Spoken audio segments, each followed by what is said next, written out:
Welcome back to the news at 10. At least 16 persons have been killed from a pipeline explosion in the Sisioma local government area of Abia State today. The Abia commander of the Nigerian Security and Civil Defense Corps, Benito Eze, who confirmed the incident to journalists in Umuahia, the state capital, also said 3 others died in a separate domestic fire that occurred around 3 a.m. at a private residence in the same local government area. The Nigerian National Petroleum Corporation, however, believes that the pipeline explosion was caused by the activities of pipeline vandals. The NNPC, in a statement by its spokesperson Udu Uamado, said the pipeline fire outbreak occurred along Osisioma axis near the Aba depot, its System 2E pipeline network. The corporation said the incident might have been caused by suspected oil thieves who had hacked into the line to intercept the flow of petrol from Port Harcourt to Aba.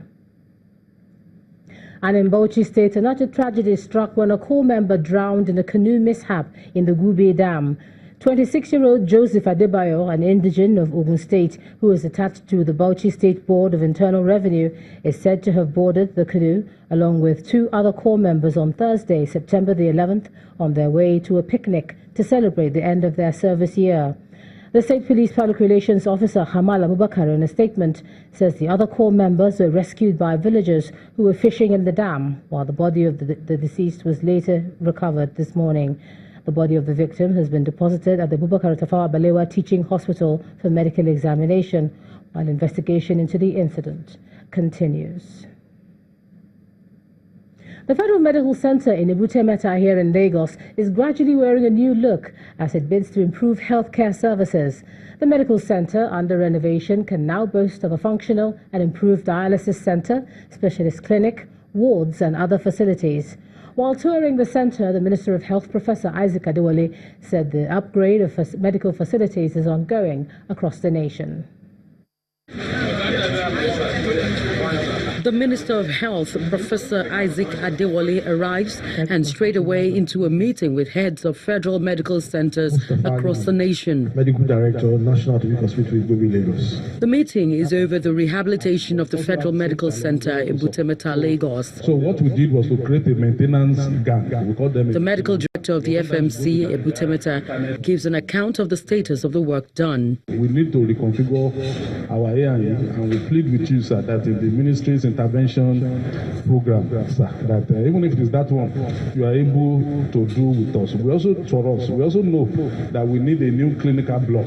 Responding, the minister informs that other needs of the center would be captured in the next budget. I've listened to your comments. In 2018, what we did was to allocate the same amount of money to teaching hospitals, the same amount of money for medical centers and specialist hospitals. But by the time it came out of National Assembly, it's been distorted. So I'm also pleading that you don't go there to do your own private negotiation.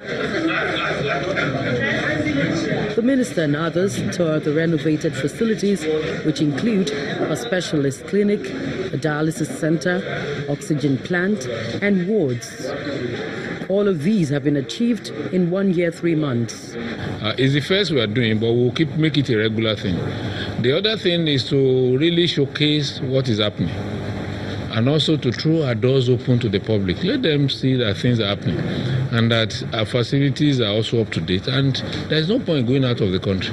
According to the medical director of FMC Pt.3, this is the first of the 3 phases of the rehabilitation of the center. Currently, the inflow of patients from the low to middle class have risen to about 50%. Loretta Chiogo, Channels Television News. 20 policemen selected from 4 divisions of the Adamawa State Command have received training on how to handle gender-based violence, including sexual assault and rape cases in the state. Behind this training is the European Union in conjunction with the British Council and the Adamawa State Police Command. The training is aimed at strengthening the capacity of these 20 policemen to handle sexual-related offences, and they in turn will pass on the knowledge to their colleagues within the police force.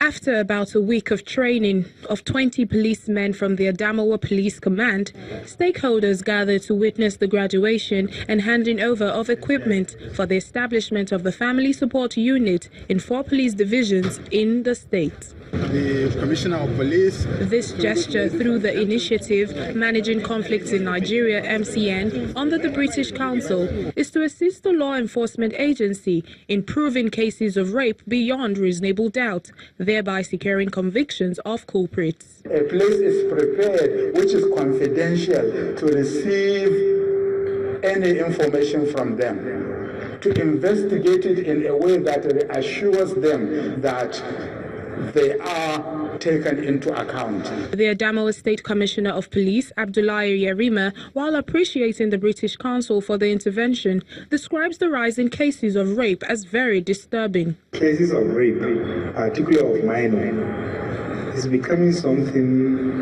disturbing, not only in Adamawa State, but all over the nation. Emphasizing his zero tolerance for rape and gender-based violence, the Commissioner warns against the misuse of the equipment by his personnel. If you want to try us, use them the way they are not supposed to be done. Then you will understand what we are talking about.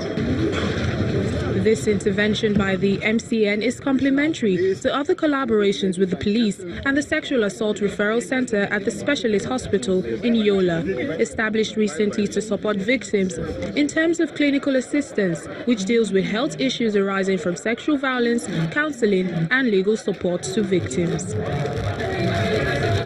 Let's take a look at some business news now. Here's Anne Wilder.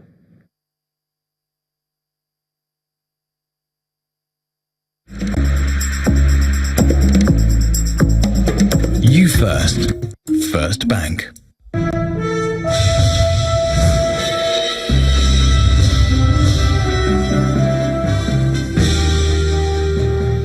Thank you, Ijoma, and welcome to Business News. The federal government says it is seeking the assistance of world leaders and foreign investors in tackling 70% illicit financial flows, particularly through international oil companies in the country.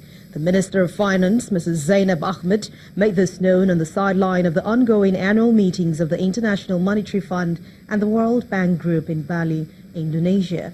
Mrs. Ahmed, who had held meetings with top officials of the G24, the Commonwealth Minister, as well as other global investors, said that an industry report of the Thabo Mbeki Committee shows that about 70% of illicit financial flows from Africa includes Nigeria, and they are all related to the extractive industry. And still in Bali, Indonesia, the International Monetary Fund, the IMF, has projected a 3.1% growth rate for sub-Saharan Africa in 2018. And that's from 2.7%, which was posted in 2017. The growth rate, which has been attributed to the rise in commodity price for oil exporting countries offered, was an opportunity for Nigeria to present some of its plans on the sideline of the meeting. Channels TV business correspondent Temple Shaju reports. Data on sub-Saharan Africa is one critical aspect of the IMF and World Bank meetings due to the level of capital flows to the region, currently at about $14 billion.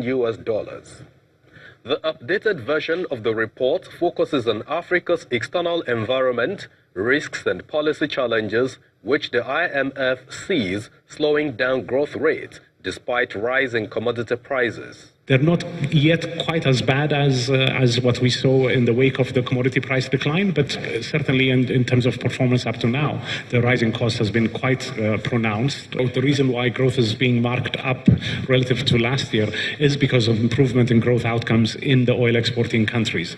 In much the rest of the region, though, growth remains more or less the same level as it has been in 2017. The report projects a 1.9% growth for Nigeria, lower than the federal government's 2.1% forecast. Here, the Minister of Budget and Planning, Senator Udo Odoma, explains the government's action points. I do agree with the policy advice by the IMF that we need to put in place sound macroeconomic policy management to mitigate the risk associated with volatile capital flows.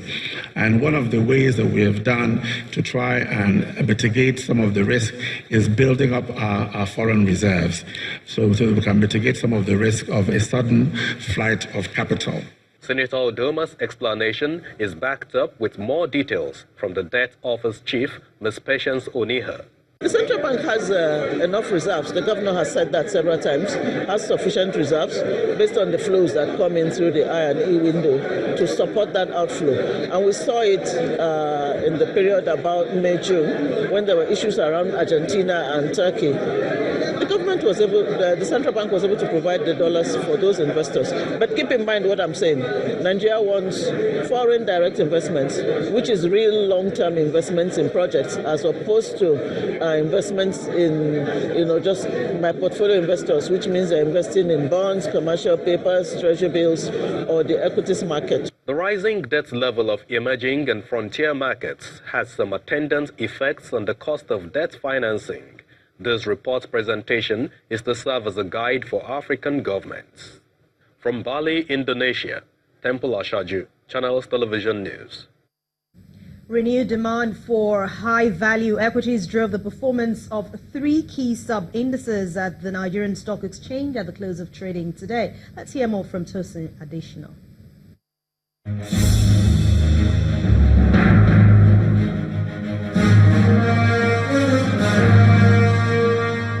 Hello and welcome to the Stock Market Report.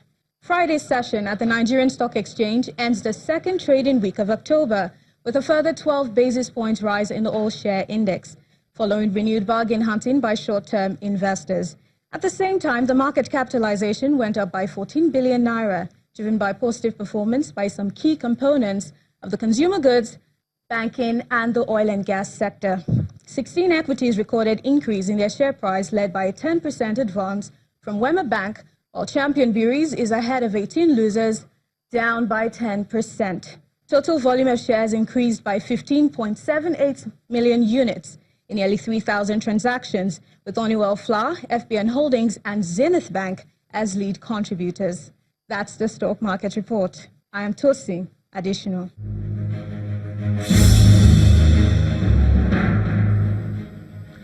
Thank you, Tosin. U.S. and Asian markets have managed to regain some ground today after a two-day massive sell-off on Wall Street. However, it's volatility trailing European markets at the close of trade today. Let's see the numbers.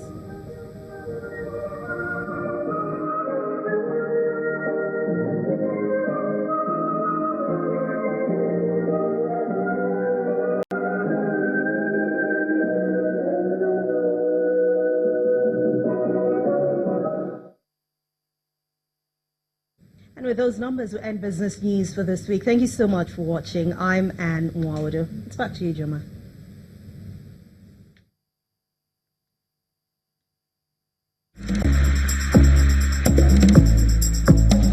You First.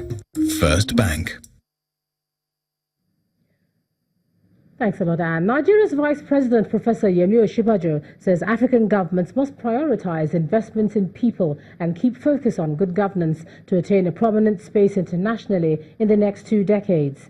The Vice President was speaking at a lecture on Africa's human capital development and the widespread impact of the National Social Investment Programme at the Oxford University, London. He says the federal government plans to launch a rural infrastructure programme to end extreme poverty, and also undertake technology-based programs that will send over 9 million out-of-school children into various schools. Saharan Africa is lagging behind the rest of the world in terms of human capital development. The highest ranked African country in the Human Development Index is number 63 in the world. The scale of poverty in Africa is huge by any of the measures that we use. While the proportion of poor Africans living below the current levels of absolute poverty of less than $1.90, $1.9, has reduced from 56% to 40% more recently, the absolute numbers may actually have increased from about 280 million to over 400 million people today. Of course, this is on account of the huge population, the growth rates that have gone up everywhere. Human capital development in Nigeria and Congo and Ethiopia, 3 of the larger countries in Africa by population size, is also unsatisfactory. Still ahead on the news at 10, Ogenyonazi ruled out of Nigeria's back-to-back 2019 AFCON qualifiers against Libya's Mediterranean Knights after picking an Achilles injury in training. That's on Sports News. Please stay with us.